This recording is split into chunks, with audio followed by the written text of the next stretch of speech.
在本地味美的五香灌肠，选料丰富，以香甜浓郁的酱汁作为蘸料，再搭配着镬气十足的炒米粉，极具特色，风味绝佳。据说在本地先是由福建人卖五香灌肠，后有潮州人的加入，两种籍贯版本的五香灌肠在选料和口味上各自精彩。随着时代的更迭，五香灌肠是否保留着最初的味道呢？古早味福建五香灌肠的选料到底有哪几种呢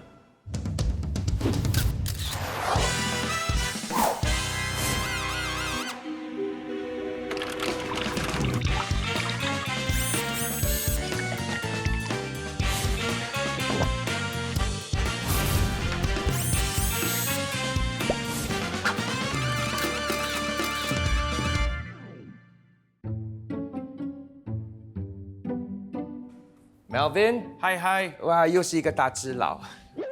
你的手臂很粗哦，打针的啊。没有，我是 all natural 的 All natural all organic 的。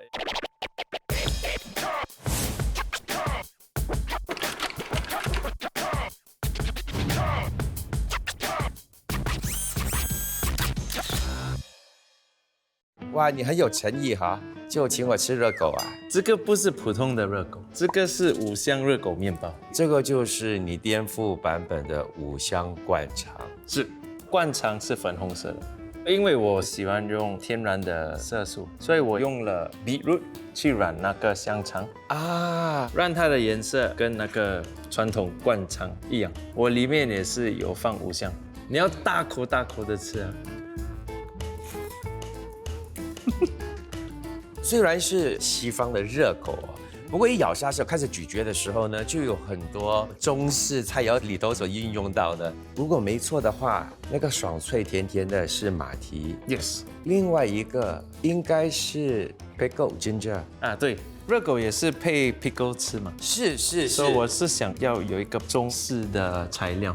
但我想我吃五香灌肠的时候，都会点那个皮蛋，掺着那个酱一起吃。以前我小的时候跟公公去吃虾面，他们就会配五香灌肠。是，我跟你说，现在啊，要找到那些纯手工做的，有点小难了。OK，因为真的没有几个人在做。不过我在一个报道上面就看到这个摊主啊，他是卖这个福建五香灌肠的，他要退休了。然后很神奇的，在同一个熟食中心也有另外一个老字号，也是卖这个福建五香灌肠的。我们现在马上就过去，这呢就可以叫做一石二鸟。黄老板是吗？哎，你好。哎，你好， Hello， 老板。我从报纸上啊看了一份报道，就说你要退休了哈。是啊，因为年纪大了，还有说我们的脚也是不好，我太太也是希望说会找到接班人。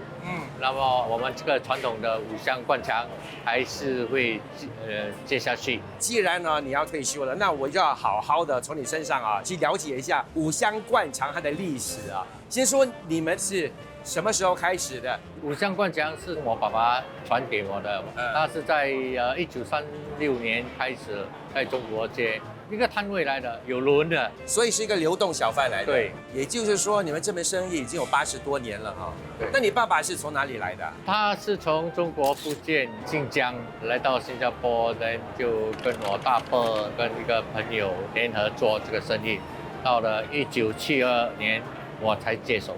以前爸爸的时候啊，福建五香灌肠有什么选料？豆干、五香半片、猪肝卷跟灌肠都一样，一定有。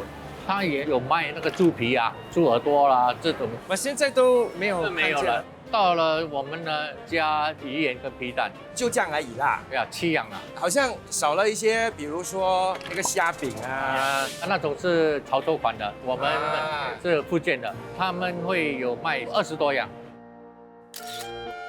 在本地，五香灌肠分为福建式和潮州式两种，两者各具特色，同中有异。当中，潮州式的虾饼通过简单的食材结合，鲜虾和粉浆在油炸的高温作用之下，达到了入口酥脆、唇齿留香的效果。而福建式的虾饼由于加入了豆芽，因此也被称为豆芽饼。有别于福建式的五香肉卷，用料简单，潮州市的五香肉卷，由于加入了马蹄和芋头丝，因此在口感和味道上略有不同。这个呢就是福建五香灌肠了。对，这个五香呢，我们是用三层肉把它剁碎，然后掺青葱，还有加一点五香粉啊、白糖啊、鱼露啊、鸡蛋啊，还有面粉，搅了才用那个豆腐皮来包。包好了，我们拿去炸。坦白的跟你说啊，这有可能哦，是我吃过那么多的五香当中哦最好吃的其中一个。真的吗？真的，调味方面啊，是不是早期的呢？爸爸的时代呢比较重口味是吗？爸爸的年代，他放了那个五香粉会比较多，味道会比较浓，人家不接受了。现在周老板，那个豆腐皮也是跟人家买的吗？啊，对，以前我爸爸拿那个豆腐皮是从甘榜拿的，他们就在甘榜那边做豆腐皮，以前爸爸做的五香，是不是这个 size 还是比较大？比较小。还比较小。哦，应该是因为那时候他卖的比较便宜啦。现在我们说看猪肝卷，这个猪肝卷啊有3层啊，猪肥油、猪肝、韭菜，我们就掺这个鸡蛋啊、五香粉、白糖啊、番薯粉，调好了我们就用豆腐皮跟它卷包起来。以前爸爸做的猪肝卷，他是用猪网油来包。你是说包起来了之后卷好了，再来那个猪网油？包好了就拿去蒸好了才拿去炸。猪网油你炸了哦，哇，它的香味啊一流。老板，这个灌肠你是怎么做的？最难做的就是这个灌肠了。我们是用猪的前腿瘦肉切成一块一块的，放那个扁鱼啦、白糖啦、鱼露啦、鸡蛋啦，掺一点红色，还有番薯粉。以前爸爸做的灌肠呢，它的颜色会比较淡，它是粉红色。现在我们用的颜色会比较浓一点，比较美观了。所以你要做粉红色的。这样它的整个制作过程是怎么样呢？先我们要处理这个小肠，从一边呢用一个绳子绑。我爸爸的时代啊，他是用那种米袋的线啊来绑这个灌肠的。现在我们就用这个缝衣服的线，小肠放在一个漏斗，那么我们就塞进去那个瘦肉，放进去到一半的时候呢，我们要用一个针来去掉那个泡泡，另外一边我们就绑起来了，拿去煮。还没有滚的水你就开始煮，那个火你不可以开大，太大就怕那个灌肠的肠会爆。我没有吃过蛋片诶， Same， 我也是。好浓郁的猪油味哦。对，这个蛋片也是很简单啦，蛋、白糖、面粉、鱼露、切碎的那个猪油。以前爸爸做的蛋片啊，它的猪肥油啊，你可以看到啊，一粒一粒的。这个看不到没？一点点而已。可是我有听说过以前的人他们是放鸭蛋的哦。对，那个蛋调好了，我们就倒在一个四方形的模。之后呢，我们上面呢放一点粉红色，跟那个灌肠的颜色一样，差不多一样。好像啊，你看啊，这边是全部是黄色啊，上面呢就是有一点红色咯。然后就拿去蒸，蒸好熟的时候呢，我们就切了一片一片拿去炸，炸了就是这样的。你爸爸那个年代哈，也是切到这样小片？没有，我现在切比较小片，以前爸爸切的是比较大片。最后一样了豆干呢，以前爸爸不是自己做的，是跟人家拿的。啊，所以豆干一向来都是不用自己做的。他没有给人家吃豆腐。五香灌肠它不是一个主食来的，对不对？对，这配料。所以是不是一定要搭米粉的呢？以前爸爸的时代，他已经有这个米粉来配了。如果顾客不想要米粉也是可以啊。我们来说说这个蘸酱啊。OK，这个蘸酱呢，跟我熟悉的蘸酱呢非常的不一样啊，因为它颜色比较深。对，因为通常我吃的那个蘸酱哦，就是配这个的粉红色的。从我父亲到现在，我们有加一点料来调这个卤酱。那的水呢，是从那个煮好灌肠的水来煮，主要的就是我们有一个秘方了啊。所以福建五香灌肠呢，一定会有这个卤酱的。对，郝老板，非常感谢你今天跟我们分享了那么多。那我希望你早日可以找到一个得意门徒，把这门手艺呢，觉得传承下去。对，希望了。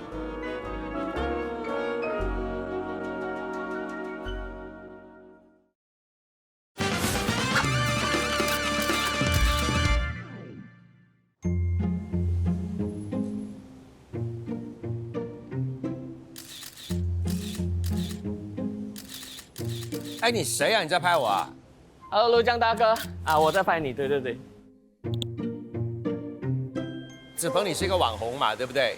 你是专注于什么的？我之前是做食物摄影师的，然后就觉得我想学多一点，所以我什么都拍，建筑物啊、人像啊，可是全部东西都离不开食物，所以还是会拍食物。为什么呢？因为我很喜欢吃东西啊，要不然看得出来看我的，你就知道了。是，刚才你在那边偷拍了一阵子是吧？你拍了一些什么东西？啊，蛮有 feel 的，一看就知道你喜欢偷窥的。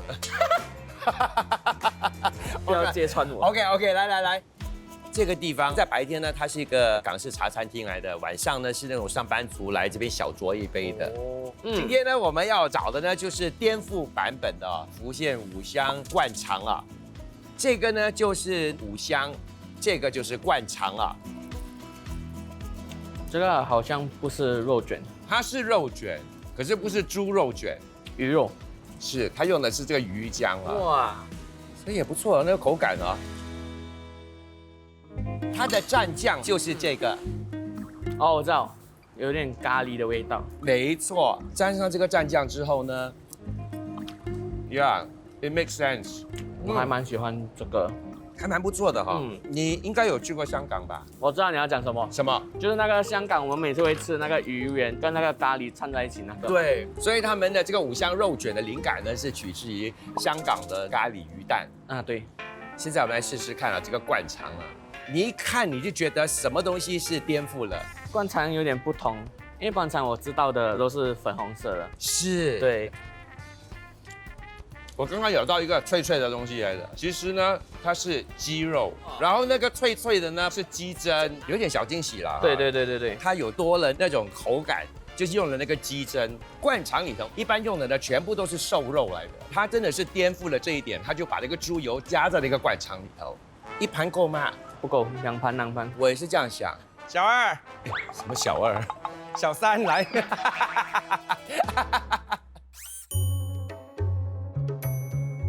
那这就是另外一间卖这个福建五香灌肠的摊档啊。张老板，这位呢是 Chef Melvin， 你好。我们知道你这里是一个老字号嘛，对不对？然后有历史悠久了，多少年了哈？到现在最少都90多年，要100年了咯。哎呦，把你看起来很年轻嘞。因为我是第3代嘛，以前我的爷爷在中国就是挑扁担的，后来在路旁塞到这个 store 这样那种推车的，后来就搬去南桥咖啡店，这大概是1930年左右。你爷爷是哪里人啊？他是说福建漳州石马镇。然后后来就是你爸爸接手，对，我父亲也是从中国来的。那么听我的爷爷讲他的家乡这个五香肉卷是最出名的。中国福建省漳州市龙海区石马镇的五香肉卷极负盛名，在当地人的味蕾记忆里，五香肉卷和卤面是满足口腹之欲的绝佳搭配。石马五香肉卷是历史悠久的地方特色小吃，每逢节日喜庆，当地家家户户必备卤面，配以五香肉卷来招待亲朋戚友。好，我们来看一下这些不同的选料啊。这个呢就是蛋片嘛，这个比较小条的五香肉卷这个呢猪肝卷，对，灌肠。这个是虾饼啊？对，那个是虾饼。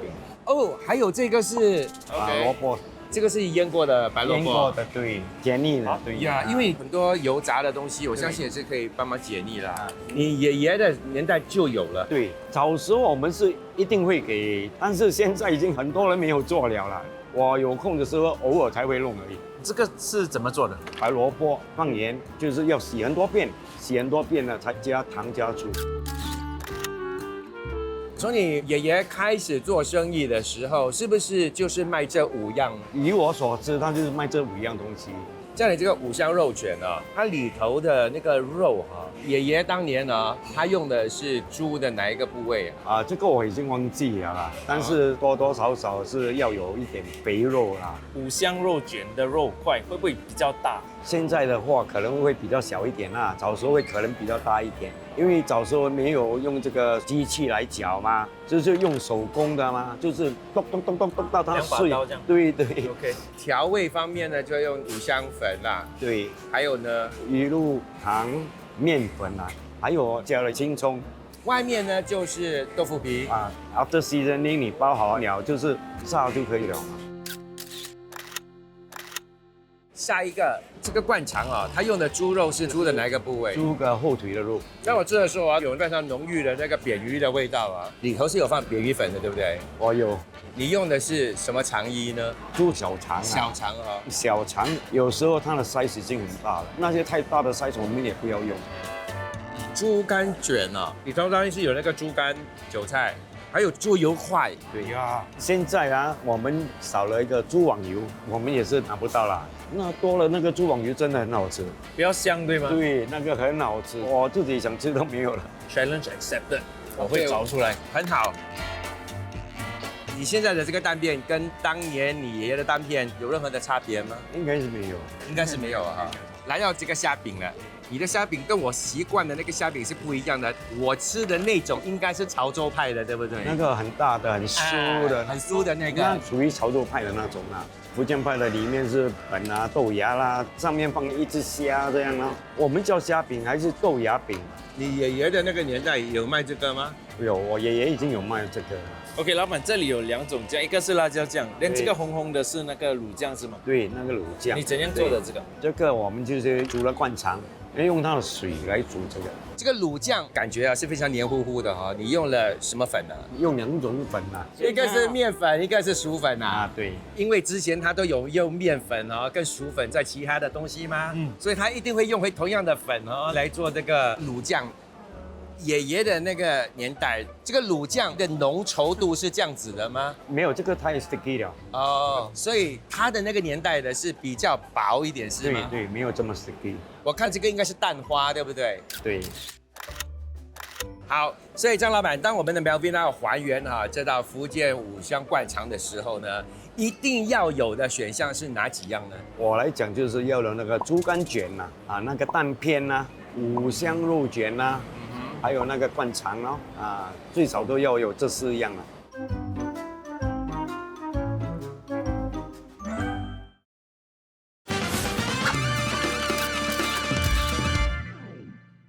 它颜色很鲜艳哦。呀，谢谢 ，Thank you so much。Brian， 周末我们打包回来公司吃啊？这个不是打包的，我跟你说，那这家呢是一个老字号来的，有90多年的历史了。哇哦！它现在呢算是一个批发商来的，批发给很多小贩的。然后呢，它也有冷冻版本的哈，就是在超市可以买到的。他们的强项呢就是这个灌肠，还有五香肉卷。它这个蘸酱，它的颜色，我是觉得太粉红色了，这个给我尝一下。灌肠很好吃，那个蘸酱是偏甜，辣椒酱里头有那个花生碎啊，还有那个红葱头、盐碎，跟它搅拌均匀之后，试试看那味道。有点小辣，带点酸酸的。它的这个五香肉卷啊，有那个五香的那个香气在那边，还有什么东西有点脆，好像是马蹄，还有放马蹄啊。它的选项蛮多的哈，有这个蛋片。豆干，这个很像那个烤饼是吗？是。还有我最喜欢的这个虾饼，有可能因为它现在是那个批发商嘛，所以呢它的选量会来的比较多。OK， 我们继续吃，慢慢的品尝，然后待会儿呢我们就过去他的工厂去拜访他一下。陈老板，嘿，你好，嗨，老板。你好可爱哦。是啊。你们是历史悠久的老字号，有多少年了？我们创于1928年。大概有90多年了，今年。哇，我们已经是第4代了。你是第4代、啊，我是第3代，我儿子刚刚进来，所以是第4代他。OK， 所以那个发起人当然就是你的爷爷。是的，爷爷哪里人啊？福建漳州石马镇来的。石马镇最出名的就是它的五香肉卷。是的，五香肉卷就是那边道地的传统美食。哇哦 ，OK， 这样爷爷开始是在哪里卖的呢？我们是在小波。早期爷爷是挑着那个担子卖那个五香灌肠，后期我们有跟虾面一起卖的，因为我们的邻居就是专门做虾面的，所以五香灌肠很自然的就跟着虾面一起卖。还有一样就是我们的五香灌肠也有配搭这个番薯汤啊。番薯汤。对，因为吃着炸的东西，要喝那个番薯汤，它会让他们解热。那米粉是几时进来的？米粉是后期他们在那个大溪旁边，因为那个时候就没有虾面嘛，他们才加那个米粉进去，变成它有一个主食可以配五香灌肠吃。OK， 这样的话那个米粉你不用做了。所以老板，你的爷爷时候有哪些选料？有4种选料，第一个就是五香肉卷、灌肠、猪肝卷，还有豆干，这是我们小波独特的一个配搭。小波就是在 Beach Road 啦这一带咯。中国街呢？中国街那边是大波了。哦，所以我们去之前的那2大是大波的。是的。那你们没有那个蛋片的哈？原始的这个配搭是有蛋片的。开始的时候，他们可能觉得做蛋片的那个工比较大，所以他们就用这个豆干来取代蛋片。后期我们才加蛋片上去的。那蘸酱呢？蘸酱就是我们所谓的卤酱。是我们卤酱特别的点就是在我们有爆香虾米跟那个蒜头，再倒进煮了一锅的那个灌肠的汤，是把它打成芡。早期是用番薯粉来勾芡的，现在我们是用那个玉米粉来勾芡，更有那个粘性。是很黏的还是？它好像我们吃卤面的那样卤制酱的那个。OK， 最后呢，它是不是有加入这个蛋，然后就有个蛋花？对，我们一定要打蛋花，蛋花还要把蛋黄拿出来哦，只是用蛋白哈。哦，所以老板，你有那个卤酱，有辣椒酱吗？我们现在是有辣椒酱，早期的五香灌肠是没有辣椒酱的。因为在中国的这个五香灌肠，它是配着卤面一起吃的，所以我觉得我们这边呢，应该也是为了思乡，然后把这个卤酱做出来配搭这个五香灌肠。真的说的头头是道了。老板，现在你要不要带我们去参观你的工厂？好啊，我们一起走吧。你们现在的灌肠啊，跟爷爷早期的灌肠呢，差别是什么？然后相同的又是什么呢？早期的灌肠呢，它的工序比较简单，现在我们的工序就有用一些食品科学的技巧在里面，它会保持那个水分在里面，配料都是一样的。我们现在用的是里脊肉，是瘦肉来的。腌料有哪一些呢？主要是糖啊，然后调味料啦。番薯粉，粉的比例是38%，肉是78%，然后带有一点粉红色的那个颜色。爷爷的年代是用小肠了，对，是用小肠，到现在还是要用小肠。现在我们的小肠都是从美国进口的，都是已经清理好的。以前的灌肠啊，它是一条一条这样灌进去的，不是现在用这样的机器灌。这个灌字啊，我是听做招牌的人告诉我们，灌肠啊，以前它是叫3点水灌溉的灌，但是现在却是用贯穿的贯。因为古代哦，这个是用那个铜板嘛，铜板都是用一条绳子把它串起来成为一串，我们就叫1贯钱、2贯钱。哦，OK，所以跟我们的灌肠也是看起来也是相似的。老板啊，这个五香肉卷，爷爷那个年代他是用猪的哪一个部位啊？爷爷用的时候是用猪颈肉，吃起来就肥油的那个感觉是很多，就很好的。但是后期我们大量生产，这个猪颈肉一条猪只有2片，所以就没有办法供应到我们这样大量生产的这个原材料。是，我们现在用的是那个后腿肉，还有五花肉。很多人都说这些古早味的会来的比较重口味一点，所以是不是它的五香粉呢会放的比较多呢？早期的时候五香粉是比较重一点点，甜度跟咸度都会比较重的。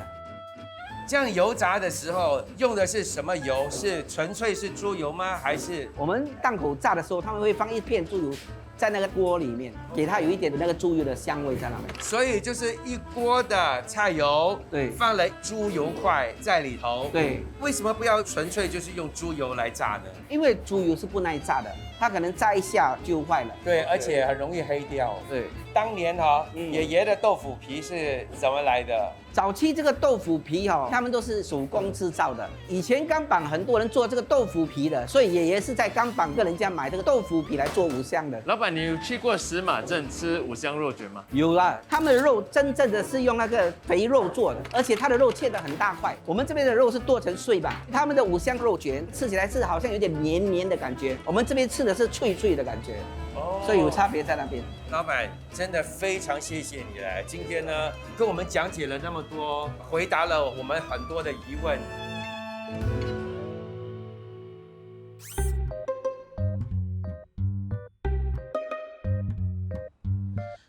那这是我买给你的。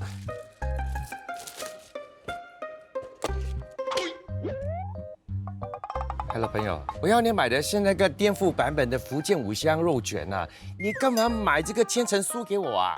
陆江哥，我跟你说，这个可不是普通的千层酥，这家烘焙坊他们主打的是他们的手做 croissant 和他们的千层酥。每几个月他们都会推出一些中西合并的口味，比如说上个月他们就做了明太子酱嘛，然后这次他们就跟这家老字号五香灌肠厂家合作，把中式的五香肉馅放进西式的千层酥当中。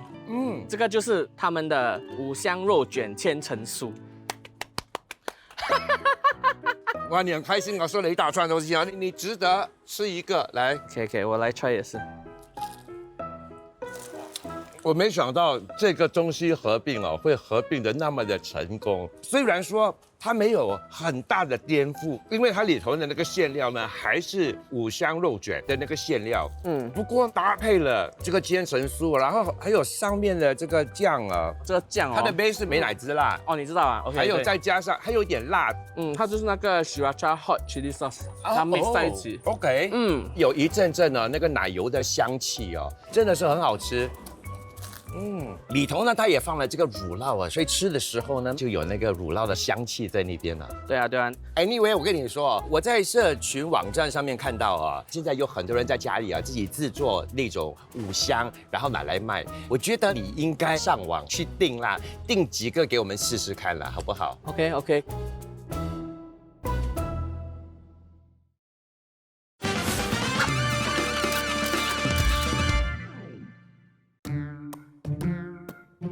你给我什么样的惊喜呀？记得我要的是颠覆版本的五香肉卷啊。我在网上订购了3个不同的五香肉卷，他们的特点是什么？这个是年轻人做的，然后这个是夫妻档做的，这个是母子档做的。OK， 所以就先吃年轻人了哈。先吃年轻。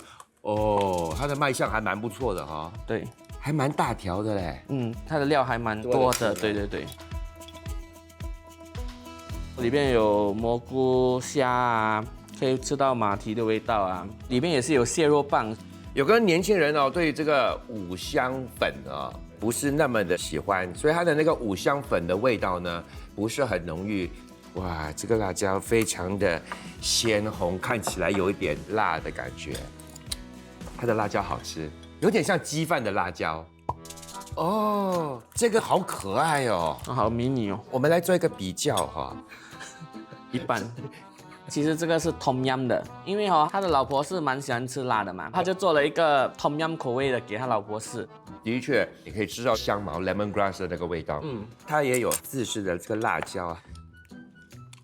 喜欢吃辣的朋友呢，或许就会蛮喜欢这个，它就有那个非常浓郁的娘惹式的那种辣椒的那个味道。第一口咬下去的时候呢，就是那个本拉蘸的那个香气啊，再来一点点冬阴的那个香气，我觉得这个配饭很好。我就觉得，最后的这个啊，它里面有 mozzarella cheese， 其实它的 size 也是蛮小的。我们看戏的时候就边拿边吃就一下子就吃完。我觉得把它当成是一个零食、一个小吃这样子啦。像吃 popcorn chicken 这样，就是所谓的 bite size 嘛，对不对？它也有自制的辣椒，它的辣椒有一点酸哦，它有可能就是有比较酸一点的辣椒呢，来搭配这个油炸的食物呢，就是有那个解腻的那个效应在那边。只不用3个当中，哪一个是你的最爱？3个我都还蛮喜欢，可是如果只可以选1个的话，我就选这个，因为它是最划算，然后又大个。我猜的一点都没错。很多店家都说啊，早期呢，他们的豆腐皮呢是跟本地的那个钢榜那边拿的。现在呢，我找到一间工厂，他们还有制作这个豆腐皮，应该就在前面了。徐老板 ，Hello， 老板，哎，你好，你好。徐老板，你做这行有多久了？有60多年了，第3代了。所以是你的谁先开始的？是我的公公在干帮里面的。哦 ，OK。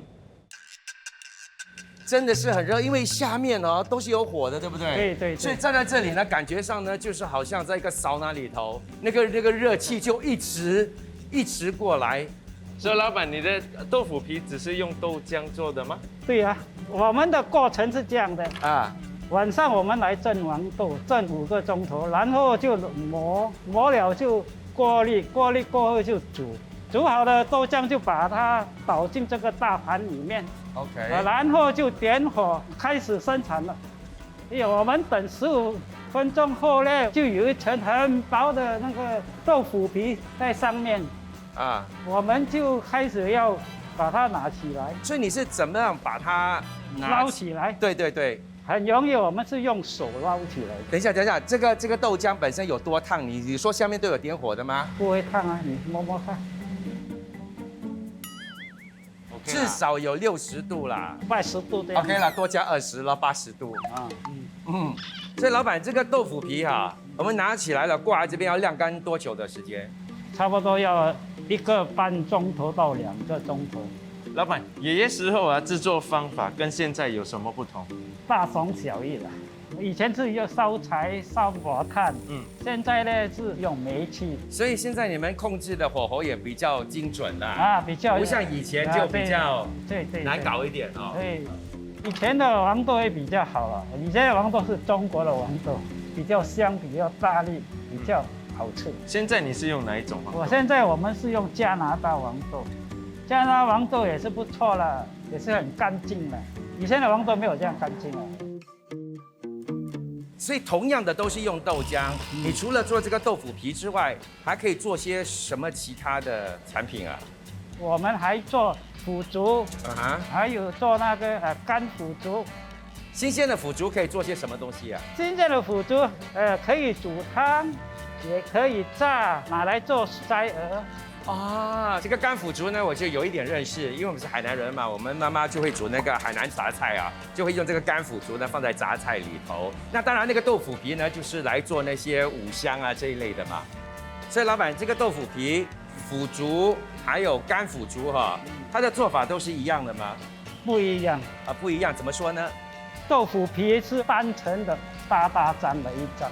那腐竹呢？腐竹是我把一片的豆皮折起来变成2层，干腐竹是最后我们才做的，我们也叫它是甜竹啊，它的精华全藏在里面了，因为都垫底了啊，所以最有味道的就是干腐竹了。对，徐老板，我可以跟你拿几片那个豆腐皮去做我的古早味5香灌肠吗？没问题。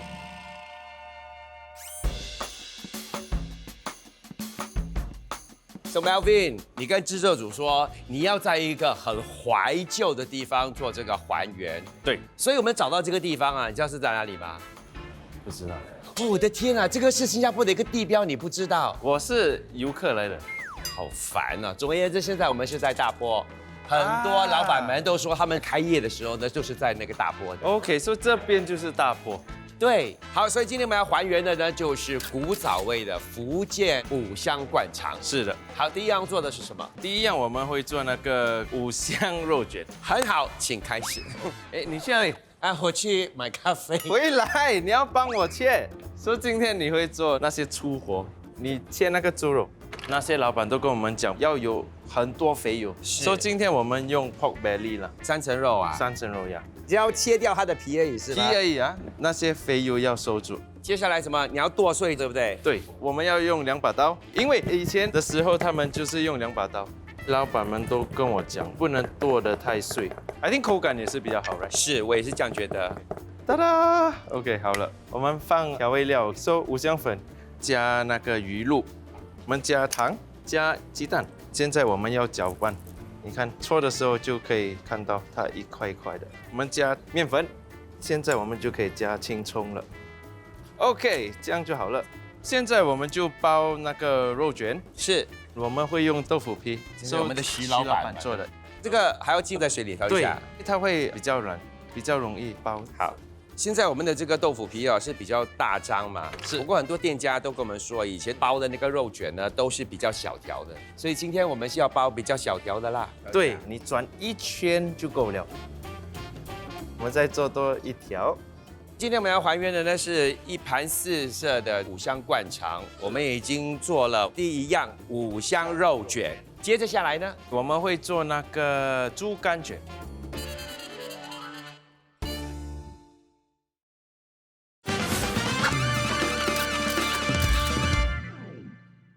现在我们要做的是猪肝卷，是的我们来马上看看我们的食材，这个呢就是猪肥油，已经切成条状了哈。对，猪肝、猪网油、这个猪网油你去哪里买的啊？巴萨跟那些卖猪肉的店，他们就有。韭菜 ，OK， 我们可以开始了。是我会切那个猪肝，猪肝要切很长条啦， ，yes，然后要腌制嘛，对不对？，对猪油还有猪肝一起腌，对，我们加五香粉、番薯粉、是鸡蛋，我们加糖，这样就 OK 了。 OK。所以你要的是猪油，然后那个猪肝盐。等一下，韭菜先，哦，对哈，Yeah，然后猪肝，我们就卷那个豆腐皮。对。对，你煮水，等我包那个猪网油。为什么要煮水呢？因为我们要拿去蒸，蒸了之后呢才来油炸。猪网油来，用猪网油的窍门就是你不可以冷冻去拉，你要给它脱咸，啊，一定要在室温。对，它才不会破。做好了，我们拿去蒸，要蒸多久10分钟够了。如果你蒸太久，那个猪肝会很硬，再炸又更硬。OK， 接下来我们就做蛋片，先打鸡蛋你总共要用几个蛋啊？ ，25，那我帮你了。来，不要那个壳啊，哇，这个容器有点小啦。不要紧，你这个碗有的技术很厉害，Very good job, Brian。OK， 现在我会做那个红香水。重要的是要打散那个蛋先，才加调味料啊。这个也是我们调的味道会很重。OK，加一点咸的 element 在里面。是鱼露， Yes。现在加那个面粉，全部啊。慢慢，这个容器太小了，你慢慢来。我暂时用这个好吗？啊，那因为在搅拌的时候我就比较惯性的想做这样的一个动作。刚才因为那个容器太小就有点难。OK， 所以现在我们把猪油放在我们的水的下面。所以老板有说，以前的蛋片切了可以看到很大的猪油，是。今天我也切的比较大块一点。好了，我帮你拿住你倒。刚才如果我们有面粉还没有打散，这里我们就可以拿出来。以前他们应该用是布外呀，好像泡咖啡那种啊。老板有跟我讲，要放一点红色在上面，有些是放一层，有些是花水在上面拉花，这样好像 marble cake 啊。拉完了，现在我们拿去蒸，要久一点，差不多30分钟到45分钟。好，也就是说现在呢，我们就要做你最不想做的灌肠。呀，OK， 所以第一，我在家里已经洗好了小肠 ，OK， 现在我们就要腌制那个猪肉。每一个店家都说一定要用这个瘦肉嘛，对不对？ Yes. 所以今天你选择用的是里脊肉 pork loin， 对 OK 因为它要很瘦。好。一定要清理的很干净，因为它的筋如果你不把它们去除，会影响口感，也会可能把这个小肠弄破。OK， 我会用这个绳子。对以前的米袋绳好像就是这样的好像麻绳来的嘛。我们要用这个漏斗。这个漏斗是你跟店家借的，对不对？对，因为它这个是他自己做的，对不对？呀，我在外面找不到一样的。腌料有哪一些？扁鱼粉是，鱼露、鸡蛋，搅，最后糖。所以来来去去同样的都是那几个调味呀，对。 OK， 现在红色是很多店家都说早期的是粉红的，我们加番薯粉，然后它会变成冰可乐了。等一下你煮了它会更浅。OK， 现在我们就可以灌。这个我需要 Brian 帮我，你可以拿这个特别的筷子。对，那个针对吗？所以你插你就会把空气放出来，小肠才不会爆。是，整个肠子现在看起来蛮像了。塞满之后我们就可以绑了。好了，好，现在我们先把这个灌肠拿去煮，对不对？是的，老板有说过，那个水不能太热，要不然的话它会爆。对，我们要油炸我们其他的选料，对不对？对，先看一下单片蒸好了之后，就是长得这个样子了。要不要先切？要。真的是蛮漂亮的，一整大块拿去油炸，然后上碟之前才切成片。对，所以你是用那个老板教我们的啦，就是把猪油放进那个菜油里头。对，猪油只是给它那个香味。是，这样看下去啊，很像是一块块豆干的呀。可以放猪肝卷，因为那个猪肝卷不需要太久的时间。好。不然你看那个单片差不多好了。是，现在只要空气弥漫着的，就是那个猪油的那个香气，还有一点点淡淡的那个五香的味道。OK， 所以我们可以拿出来了。也就是说，现在我们又可以炸五香肉卷，这个我就很期待了。刚好炸完我们的五香肉卷，我们就可以做那个乳酱了。好 ，OK， 这个灌肠可以拿出来了。这个颜色还不错，还不错。好，这个五香肉卷呢已经炸好了，它颜色非常的漂亮啊。OK， 现在可以做那个乳酱了。OK， 其中的一位店家就跟我们说，他们有放这个蒜蓉还有虾米的，爆香之后呢，才加入煮那个灌肠的水啊。是，倒进去了，小心哦，要一次下。调味我知道了。呀，对，糖，我们放一点点的鱼露。勾芡我们是用番薯粉，是水一定要很滚，要做蛋花的时候就要关火，如果你不关小火，那个鸡蛋就会很快熟了。你看，妹妹，乳酱已经好了，我们可以摆盘了。漂亮！哇，这个蛋片它中间看起来很像 custard， 然后五香肉卷，你不要摆得太美，以前的他们没有摆到这样美的。这个猪肝卷是。很成功，很成功。还有黄瓜呢，还有醋腌萝卜太漂亮了。我迫不及待我要去吃了，找个位置坐。可以不要忘记你的乳酱。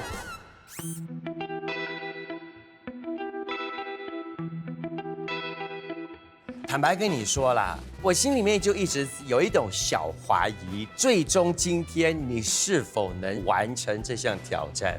因为对我来说，你太洋化了。有一点。然后这个是一个很道地、很中式的一道菜。当我今天看到你很专注的在每一个细节，我对你有更深一层的敬佩 respect。谢谢你。你最满意的是哪一个？五香肉卷吧。沾还是不沾好？一定沾好，沾好。肯定它是重口味的。Yeah。慢慢咀嚼之后呢，那个五香的味道就来了。后来居上的竟然是油炸豆腐皮的那个香气。